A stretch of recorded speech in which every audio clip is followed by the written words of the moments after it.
We pulled out of the lot, then continued down her long driveway between the trees. We turned right under a narrow road and drove for about 5 miles before pulling off next to a small radio station complex. The 4-car parking lot was encompassed by a small chain-link fence. The building is made out of concrete with a few large windows and large antennas mounted at the top. One lone dim yellow light shined above the doorway. A man sits at a booth broadcasting on an overnight radio station. The Jerry Show on 101.3. From sundown to sunup, all through the night, a man named Jerry Androst talks about the things going on in the world, as well as tells stories of true crime and the paranormal cases that have happened over the years here in North Oak and the surrounding towns.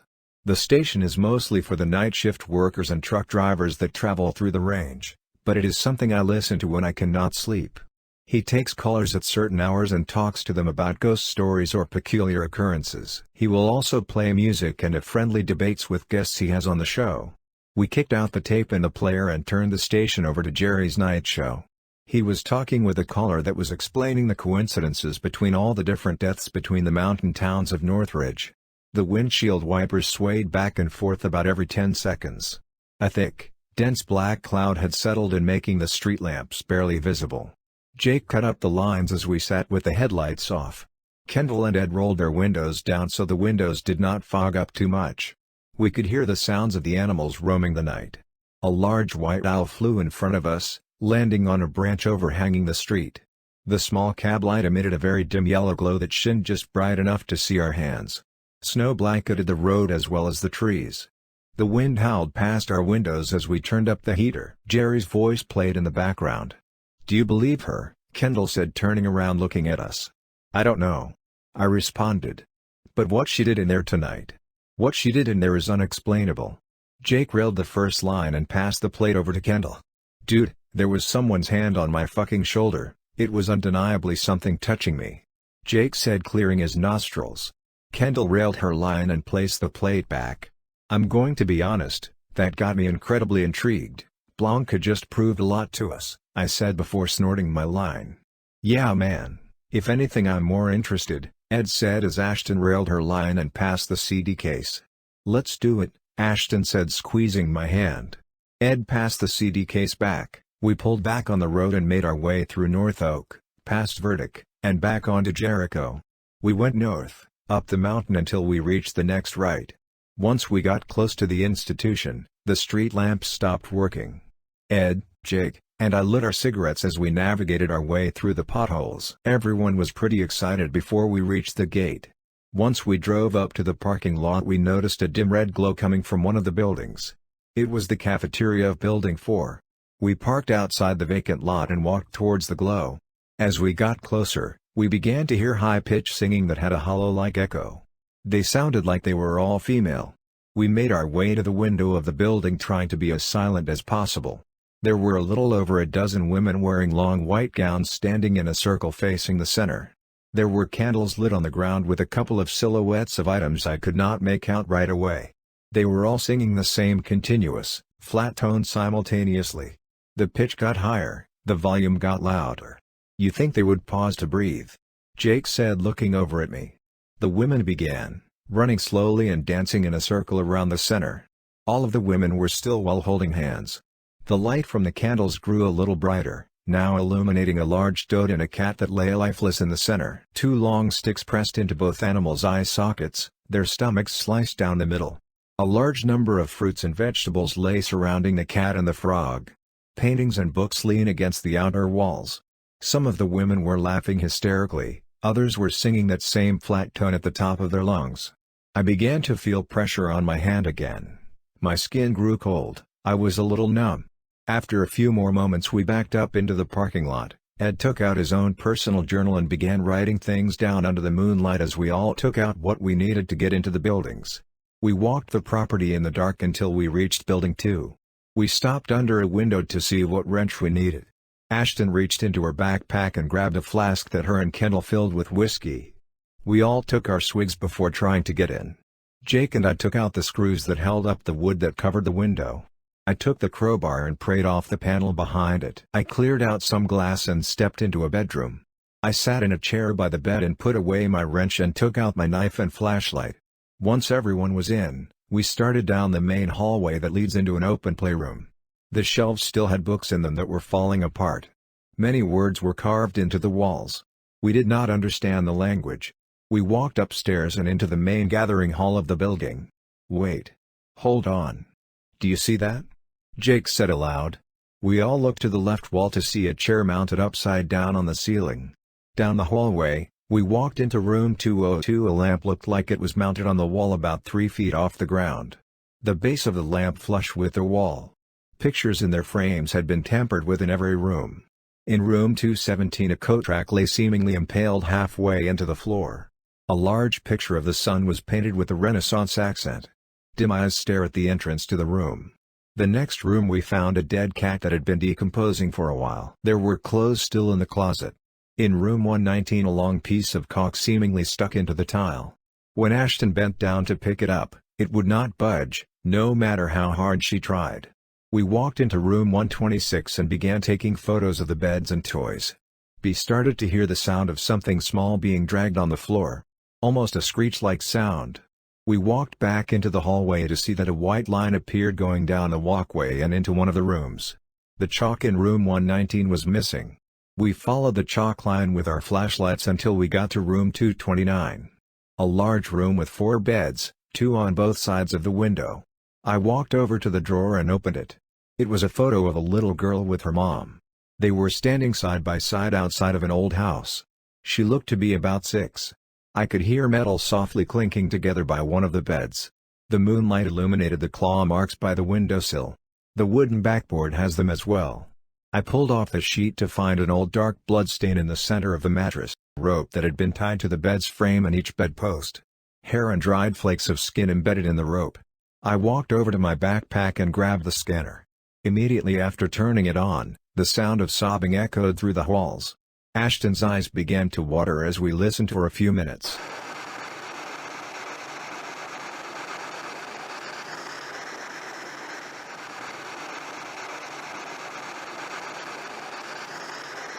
No voices came through. We walked out the room and back into the hallway. Every room told a story, every stain on the ground, every scratch mark gouged out of the walls, every chain, every rope, every photo we found made an impact on the 5 of us.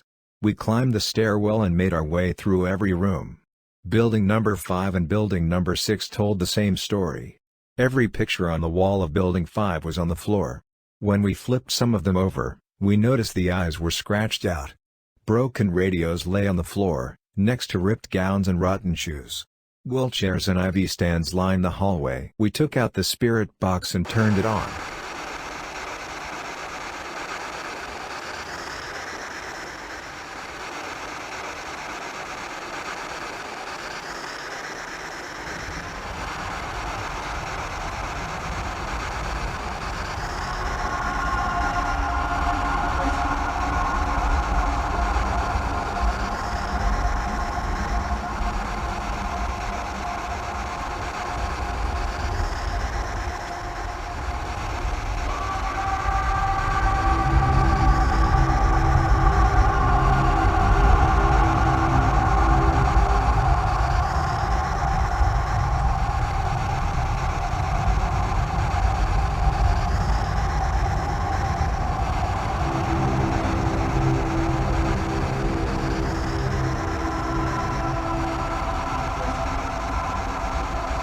This went on a few more times before the radio box turned off. A door opened down on the floor above us, then slammed shut, creating a loud bang throughout the ward. "I do not like that," Kendall said as she replaced her batteries. "Me either," Ed said before he began walking towards the door. We all gathered our things and made it outside. We walked around the side of the building towards the back through an open field blanketed in snow. The wind was picking up again. We kept our heads down, trying not to let the flakes get into our hoods. There was absolutely no ambient light in Building 8 other than from a panel that had rotten off. We walked through the corridors and up the staircase. Tons of broken glass lay on the floor. We could hear our footsteps drag across the dirty tiles. We took a break in room 853 on the 3rd floor. We passed around the flask while some of us lit our cigarettes. The panel had fallen off the window long ago. I walked over with Ed and stood with him as we looked at the ground below. After a few minutes, we agreed that we were going to wrap it up soon.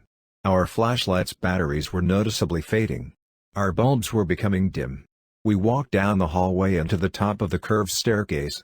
"Hold on. Do not move, guys," I said, shining my light at the base of the steps below us. A man stood in my light looking up at the wall, his back partially turned to us, staring blankly. He then slowly turned towards us. He was wearing all black with a hood. I did not want to shine my light on him too much once he turned around, just felt rude. "Hello, sir. We are coming down the stairs. We want no trouble," I said before pulling out my knife. "Trouble? No trouble," said the man very slowly in a deep raspy tone. He started up the stairs as we made our way down. I kept my light to the side of him, illuminating just enough to see his shape as he turned the corner of the staircase. The air grew tense between us as we passed him. He smelt of flowers and fresh dirt. Not a sound came from him as he slowly climbed the steps. We stopped near the bottom just a little past the curve. We all stood and watched him turn towards the wall slowly. "Sometimes it is not your fault. Sometimes you exist only to swallow the dead," the man said while looking up at another wall. "Your name, sir?"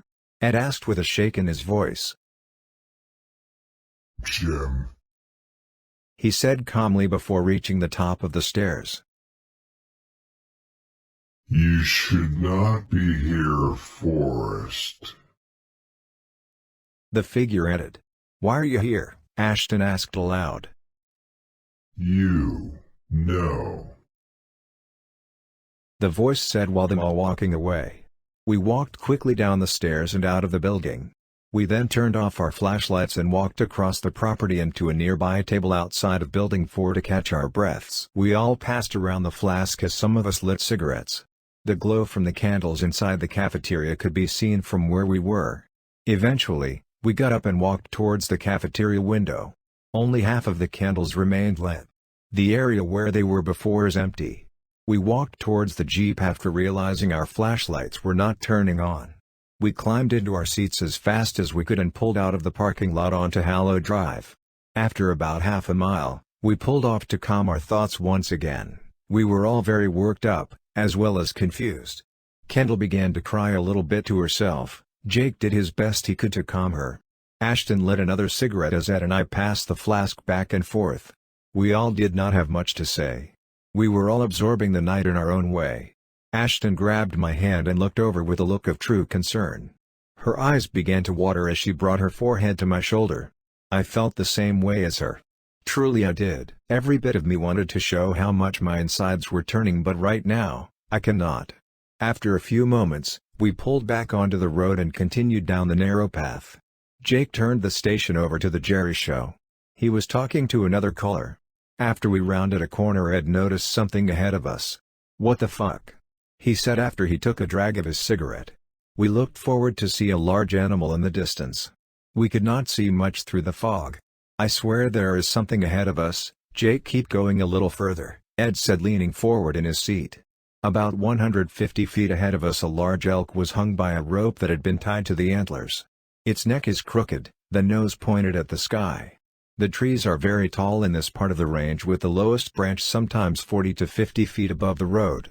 The elk's hooves were a good 20 feet off the ground. We stopped the Jeep, and watched the large figure sway in the wind. We all got out and started to walk over to its corpse. The air was silent other than the wind in the trees. The headlights from the Jeep illuminated the elk in the pitch dark. There was a streak of blood that started on the side of the road and ended in a large dark pool underneath the body. There was a large open laceration starting from the center of the neck and stopping above the genitals. The intestines had been taken out. There were two very large, long branches that had been shoved into the eye sockets of the animal. The jaw was ripped open, most teeth were missing. The elk was still actively leaking onto the road, telling us this was fresh, the fluid seeping into the snow. The large owl flew onto the branch the rope was tied to and looked and watched us. We walked back to the Jeep as fast as we could. As we approached, We realized that the radio has turned to a different talk radio station. A man was laughing over and over again during an interview. The station changed again. Another person was laughing hysterically, this time a woman on a talk show. The volume began to rise, broadcasting the third distorted sound of laughter. This time echoing through the trees. We got back into our seats and turned off the radio. We had no choice but to drive under the elk. Blood dripped onto the windshield as we sped past. We tried stopping off at Blanca's house on the way out of North Oak, but no one was there. We sat in silence until we were about halfway home. It was 12:17 a.m., the night was cold. The snow began to come down a little harder than before. We talked about the night we just had. We had trouble making sense of everything that just happened. We agreed that we were all going to do our part to research what we can remember when we got home. Ed was using the cab light to read through one of Blanca's books. We have been a lot of investigations as a crew, and we have encountered things that scare us to the core, but that is a part of the adventure. Tonight, it's safe to say we were all more mentally and emotionally affected than we ever have been. I had so many questions I didn't know where to start the conversation. I could feel Ashton shaking slightly. The radio was off. The night was stale. Tension grew in the Jeep. No one wanted to be the first to speak. "Do we call that in?" Jake asked. "Yes, I'll call it in when I get back to the house," Ed responded. Those were the only words said over a 30-minute period. The snowplows have not cleared the north side of Jericho yet. We had to pull off at a chain station. We needed to chip some ice from the windshield as well as top off the antifreeze. We all got out to help him. "I was thinking about Building 8, Ashton said aloud while breaking the silence. That building was completely silent. We could hear everything. Not only did we not hear that man navigate the corridors, but he also did not have a light with him. How did we not know he was downstairs?" "You're right. I am glad you caught that. We should have been able to hear the glass and tile move under his feet. Maybe he had been in for so long, his eyes adapted and he was able to avoid the debris." Ed replied. "Yeah, I don't want to assume it's evidence right away. We will try and debunk it tomorrow," I said, placing the hazard bag under the seat. Kendall walked over to Ashton, then hugging her. Ashton held her while I packed up the hazard bag. Kendall seemed to have a hard time taking this all in. "I think we have a lot to research when we are home," Jake stated, shutting the hood to the Jeep. We all climbed back in and listened to talk radio until we got home. Before I went inside, I brought the mail in. There was a letter from my school, which I'm assuming is because of my absences. I tossed the other envelopes away before feeding Grim. I heard an abrupt yelp come from Ashton, followed by a little bit of laughter. "Babe. I need you," she said with a hint of joy in her voice. "And bring a bucket," she added. I walked into the downstairs bathroom to find her staring into the bathtub. The largest toad I have ever seen sat in the center. I grabbed a towel and threw it over him. Ashton began laughing while I tried to pick it up while it was hopping around. I put it in the bucket and walked it over to the garage. I opened up the back door and walked out into the dark. I placed the toad on a rock near the tree line. I got inside as soon as I could so I didn't freeze my balls off. I took my long johns off and threw them into the washer machine along with the rest of our snow gear. I sat with Grim and made a large pot of tea before going upstairs. Ashton and I sat by the window with a piece and some weed. Slow, ambient, drum and bass tracks played in the back while we talked about our meeting with Blanca. We brought up the children of Willow Creek and how exciting it is to have conversations with them. Although Willow Creek is a dark stain on history, I do not feel like the children should ever be forgotten. We had a night that cannot be described in words, but it reminds me why we do this. After another cup of tea, we smoked a bowl before climbing into bed. We sat in the room with the lights off. The changing light from the television lit our faces while we watched the late-night local news. It did not take long for us to fall asleep.